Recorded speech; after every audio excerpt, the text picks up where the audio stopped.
Assalamualaikum warahmatullahi wabarakatuh. Di sini kami mau menjelaskan terkait bab 5 CPOB dan bab 5 CPKB beserta contoh dan juga kasus penyimpangannya. Sebelum itu, kenalkan kami dari kelompok 5RB. Saya Asila Sabita Fitri dengan NIM akhir 076. Saya Dinda Urasa Fitri dengan NIM akhir 072. Cara pembuatan obat yang baik CPOB bab 5 produksi. CPOB produksi, kegiatan produksi dilaksanakan mengikuti prosedur yang telah ditetapkan dan memenuhi ketentuan CPOB yang menjamin senantiasa menghasilkan obat yang memenuhi persyaratan mutu serta memenuhi ketentuan izin pembuatan dan izin edar. Produksi wajib menjamin yang pertama mutu, kedua keamanan, dan yang ketiga konsistensi antar batch. Secara umum terdapat beberapa aturan terhadap CPOB. Yang pertama adalah personel produksi, yang kedua penanganan bahan dan produk, yang ketiga penerimaan bahan, keempat kerusakan dan penyimpangan, 5 karantina, 6 produk antara ruahan, 7 penyimpanan, 8 rekonsiliasi, 9 pencegahan kontaminasi silang, 10 perlindungan mutu, 11 pengendalian debu, 12 penandaan selama produksi, 13 sistem label, 14 transfer bahan, 15 penyimpangan prosedur, dan terakhir akses area produksi. Pengadaan dan pengelolaan bahan awal dalam industri farmasi harus dilakukan melalui sistem mutu yang terdokumentasi. Bahan awal harus diperoleh dari sumber yang memenuhi standar pharmaceutical grade, diperiksa kesesuaiannya saat penerimaan, dan dicatat secara lengkap. Pengujian bahan awal menjadi tanggung jawab industri farmasi dengan minimal uji identitas dan cemaran. Sementara penimbangan dilakukan oleh personel berwenang sesuai prosedur dengan verifikasi alat timbang secara berkala. Selanjutnya adalah validasi. Validasi dilakukan sesuai prosedur CPOB dan didokumentasikan. Lalu formula atau metode baru harus dibuktikan layak untuk diproduksi secara rutin. Lalu perubahan signifikan proses, alat, atau bahan wajib divalidasi. Revalidasi berkala dilakukan untuk menjamin konsistensi mutu. Selain itu, kontaminasi silang harus dicegah melalui penilaian manajemen risiko mutu dengan dukungan desain fasilitas, peralatan, proses produksi, dan pembersihan yang efektif. Sistem penomoran batch harus jelas dan terdokumentasi.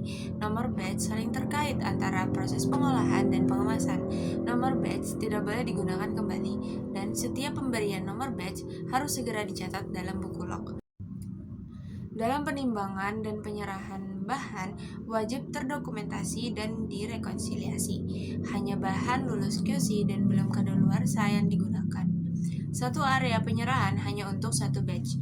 Label, identitas, dan jumlah bahan diverifikasi atau double checking. Alat timbang harus sesuai, akurat, dan juga bersih. Bahan ditandai jelas dan disetujui supervisor sebelum diproduksi. Dalam pengembalian bahan ke gudang harus didokumentasikan dan direkonsiliasi. Bahan hanya boleh dikembalikan jika masih memenuhi spesifikasi yang ditetapkan.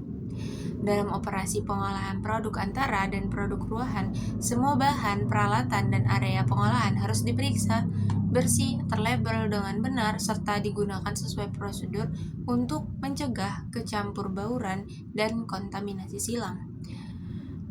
Pada bahan dan produk yang kering, pengendalian debu dan kontaminasi silang pada bahan kering dilakukan melalui desain dan penggunaan fasilitas serta peralatan yang tepat. Produk juga harus dilindungi dari serpihan logam atau gelas dengan pemeriksaan alat. Selanjutnya, aturan tentang pencampuran dan granulasi, di mana proses harus terkendali debu, parameter kritis dipantau, dan peralatan dikelola untuk mencegah kontaminasi silang serta mikroba. Lalu, pencetakan tablet, di mana dilakukan dengan pengendalian debu, pencegahan kecampur bauran, pemantauan bobot, dan pemeriksaan alat secara rutin. Lalu adalah penyalutan, di mana menggunakan udara tersaring dan larutan penyalut yang dikelola serta didokumentasikan dengan baik. Selanjutnya adalah aturan pengisian kapsul keras, di mana cangkang kapsul diperlakukan sebagai bahan awal dan proses mengikuti ketentuan pencetakan tablet. Selanjutnya adalah penandaan tablet dan kapsul, di mana penandaan dikendalikan ketat untuk mencegah kecampur bauran dan menggunakan tinta food grade. Selanjutnya aturan tentang pengemasan, di mana bahan pengemas harus diseleksi, disimpan aman, diberi identitas, dan dimusnahkan bila tidak berlaku. Lalu pengemasan dilakukan secara terkendali sesuai prosedur, diverifikasi sebelum proses, dan dicatat. Lalu label dan bahan pengemas prokodifikasi harus diawasi, disimpan terpisah, dan diperiksa sebelum digunakan.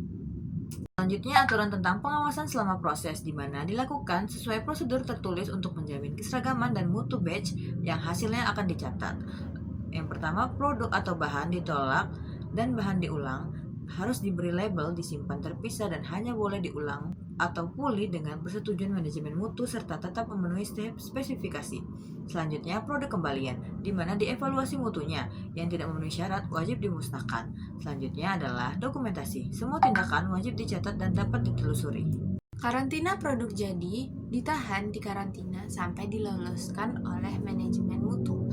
Sertifikasi dan pelulusan batch hanya boleh didistribusikan setelah disertifikasi penanggung jawab pemastian mutu. Sertifikasi dan pelulusan produk obat impor harus disertifikasi setelah impor dan pengujian sesuai ketentuan. Sampel harus mewakili batch dan prosesnya terdokumentasi berbasis resiko. Yang pertama ada pengendalian pengiriman obat, di mana distribusi menerapkan FIFO atau FEFO dan terdokumentasi per batch. Penyimpanan umum, bahan dan produk disimpan rapi, terpisah, dan sesuai kondisi yang ditetapkan. Suhu dipantau, dicatat, dan dipetakan secara berkala. Pergudangan dan dokumentasi harus terpisah dan semua pergerakan didokumentasikan. Setiap batch memiliki kartu stok yang direkonsiliasi rutin. Penyimpanan bahan awal dan pengemas bahan harus diperiksa, dipisahkan berdasarkan status lulus, karantina, atau ditolak. Bahan cetak disimpan terbatas dan penggunaan mengikuti FIFO atau FEFO. Penyimpanan produk antara, ruahan, dan jadi, di mana produk disimpan sesuai kondisi dan diperiksa identitas serta wadahnya. Produk bermasalah dikarantina untuk penetapan status oleh QC. Keterbatasan pasokan, kendala produksi yang memengaruhi pasokan wajib dilaporkan ke otoritas. Selanjutnya adalah contoh dari CPOB bab 5 tentang produksi, di mana dengan judul Kepala BPOM kunjungi industri garam farmasi, dukung percepatan sertifikasi CPOB untuk industri garam farmasi, di mana garam farmasi dibutuhkan industri farmasi sebagai bahan baku obat aktif maupun bahan tambahan obat seperti eksipien. Garam farmasi digunakan sebagai bahan baku sediaan infus, cairan hemodialisis, pelarutan vaksin, sirup, dan oralit. Rata-rata kebutuhan garam farmasi sebesar 5.000 sampai 7.000 ton per tahun. Proses produksi garam farmasi berbeda dengan garam konsumsi, di mana garam konsumsi atau food grade mengandung tambahan yodium dan anti-caking agent. Sedangkan garam farmasi tidak mengandung bahan tambahan tersebut. Tahapan proses diproduksi harus dilakukan secara CPOB yang dimulai dari tahapan pengeringan, pengemasan, sampai labeling. Untuk linknya bisa diakses di bawah ini. Kemudian di sini ada contoh kasus penyimpangan CPOB, di mana BPOM mencabut izin CPOB 3 perusahaan farmasi terkait cemaran etilen glikol atau dietilen glikol. Badan Pengawasan Obat dan Makanan atau BPOM mencabut sertifikasi cara pembuatan obat yang baik dan izin edar sirup obat dari 3 perusahaan farmasi swasta, yaitu PT Yarindo Pharmatama, PT Universal Pharmaceutical Industries, dan PT Avi Pharma. Setelah ditemukan pelanggaran serius dalam proses produksi yang tidak sesuai standar CPOB, BPOM menyimpulkan ketiga perusahaan tersebut menggunakan bahan baku dengan cemaran etilen glikol dan atau dietilen glikol yang melebihi ambang batas aman dalam produksi sirupnya, terutama melalui pelarut seperti propilen glikol, sehingga menimbulkan risiko kesehatan. Temuan ini diperoleh lewat investigasi BPOM yang mencakup inspeksi fasilitas produksi, perluasan pengambilan sampel, dan pengujian produk serta bahan tambahan yang menunjukkan bahwa sistem produksi dan pengendalian mutu di ketiga sarana tersebut tidak sesuai dengan persyaratan CPOB bab 5 yang mengatur proses produksi obat yang baik.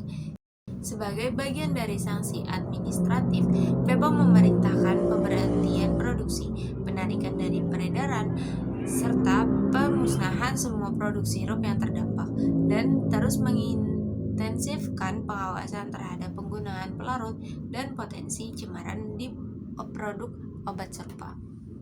Selanjutnya ada cara pembuatan kosmetika yang baik atau CPKB bab 5 tentang peralatan. Peralatan didesain dan ditempatkan sesuai dengan kebutuhan produk yang akan dibuat.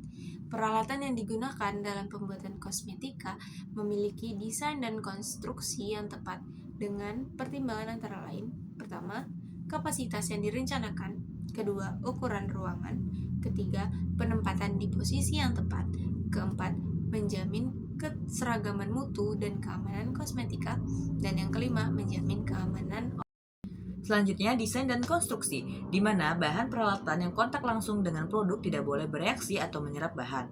Contohnya stainless steel T04/316. Selanjutnya adalah desain dan kondisi peralatan tidak boleh menimbulkan risiko cemaran atau kerusakan produk lainnya, misalnya seperti kebocoran, pelumas, atau modifikasi yang tidak tepat.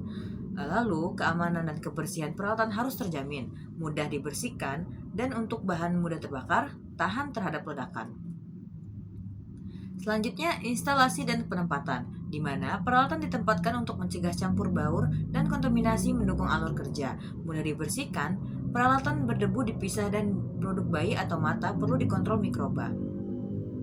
Yang kedua, saluran utilitas seperti air, uap, udara tekan, dan vakum mudah dijangkau dan diberi penandaan arah alir serta isi.